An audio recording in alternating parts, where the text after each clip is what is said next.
Bonjour les amis, aujourd'hui nous allons apprendre à nous servir de signes pour comparer les nombres. Pour cela, tu dois déjà être à l'aise avec la leçon comparer et ranger les nombres jusqu'à 20. Et si c'est le cas, tu verras qu'utiliser les signes c'est très facile. Alors, ce sont des signes pour indiquer qu'un nombre est plus petit ou plus grand qu'un autre ou pareil. On dit aussi inférieur, supérieur ou égal. C'est très utile et pratique d'utiliser ces signes car cela évite d'écrire de longues phrases comme 3 est plus petit que 5, est plus petit que 10, etc. Alors tu vois, quand un nombre est plus petit qu'un autre, par exemple 3 et 5, ça nous l'avons déjà vu dans la leçon précédente, eh bien on utilise un signe entre les deux pour le dire au lieu de devoir écrire 3 est plus petit que 5. Et c'est un signe facile à retenir car il est petit du côté du petit nombre et il est grand du côté du grand nombre.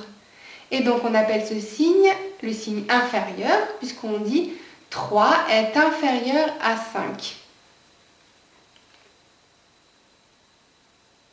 Et si je mets les chiffres dans l'autre sens, donc avec 5 toujours et 3, eh bien c'est pareil, mon symbole, mon signe, il va être grand du côté du grand chiffre et petit du côté du petit chiffre. Et on appelle ça le signe supérieur. On dit que 5 est supérieur à 3. Et si les deux chiffres ou les deux nombres sont identiques, par exemple 12 et 12,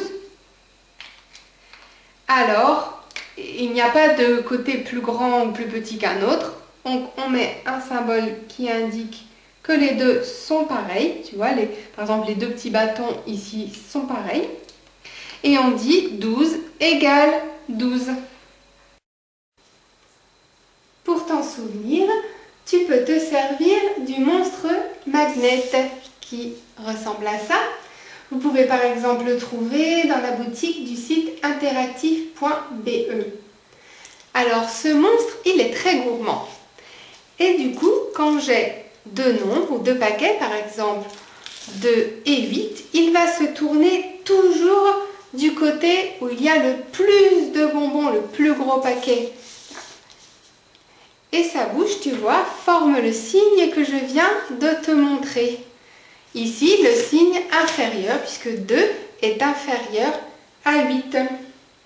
Et évidemment, si je change le gros paquet et le petit paquet de côté, le monstre va toujours vouloir être du côté du gros paquet. Il est gourmand, bien sûr.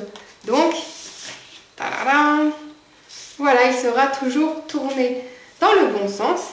Et tu vois, sa bouche forme ici à nouveau le signe supérieur que j'ai montré tout à l'heure. C'est donc facile de se souvenir comment on dessine le signe. On le dessine comme la bouche du monstre.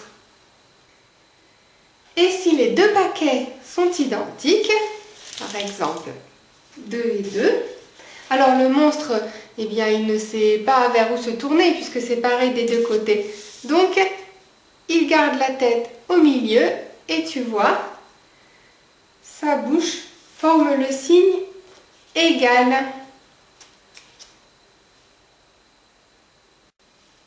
Alors évidemment, c'est toujours pareil que ce soit avec des pions, des bonbons ou directement des nombres. Prenons donc un exemple. Si j'ai 8 et 13, lequel est le plus petit, lequel est le plus grand? Ça, tu connais déjà. Donc 13 est plus grand que 8. Le monstre va donc vouloir aller du côté du grand nombre parce qu'il est très gourmand. Et cela forme le signe inférieur que nous avons vu tout à l'heure. Nous avons donc 8 est inférieur à 13. Autre exemple, si j'ai 10 et 6, le monstre va vouloir aller du côté du grand nombre et il forme le signe supérieur. J'ai donc 10 supérieur à 6. Alors, si tu n'as pas le petit monstre avec toi, tu peux le mimer toi-même, faire comme si c'était sa bouche avec ta main. Tu vois, comme ça. Donc, si j'ai à nouveau, par exemple, 8 et 10, avec ma main, je fais le monstre qui va vouloir manger le grand nombre et je retrouve, je sais exactement écrire, du coup, le signe dans le bon sens, comme ma main. C'est le signe 8, ici, inférieur à 10. Et à l'inverse, si j'échange les nombres, mon monstre veut toujours aller du côté du plus gros paquet.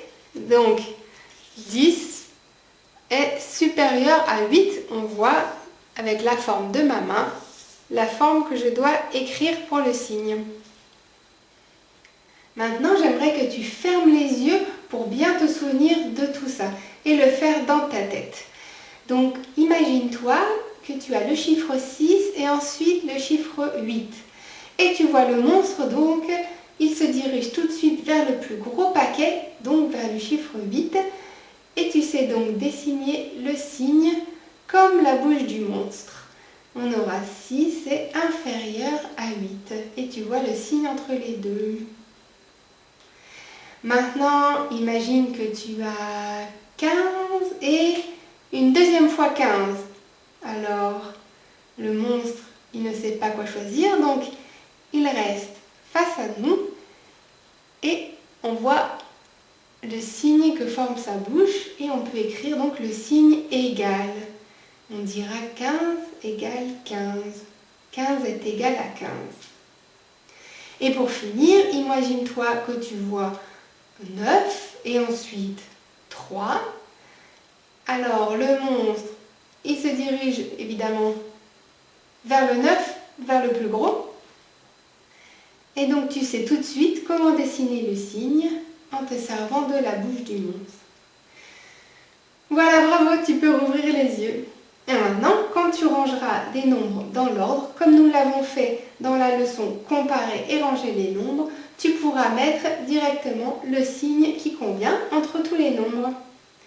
Et tu verras aussi cela dans la leçon sur l'ordre croissant et l'ordre décroissant. Mais pour l'instant, entraîne-toi bien à utiliser ces signes. Pour cela, tu peux aller sur le site réviser.eu dans les leçons du professeur Atout Scolaire.